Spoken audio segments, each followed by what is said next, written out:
बिस्मिल्लाहिर्रहमानिर्रहीम। आपके अपने चैनल इजी लर्निंग में अगेन से वेलकम। आज की हमारी वीडियो का टॉपिक है ऐसे माय फैमिली पैराग्राफ।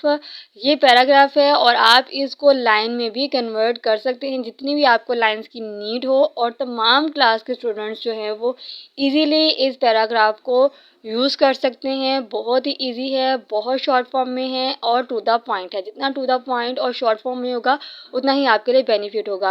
और इसके अलावा जी अगर वीडियो आपको अच्छी लगे तो वीडियो को लाइक कर दीजिएगा, चैनल को सब्सक्राइब कर दीजिएगा और साथ में दिए गए बेल आइकन को प्रेस भी कर दिए ताकि आने वाली हर नई वीडियो की नोटिफिकेशन जो है वो आपको सबसे पहले मिले।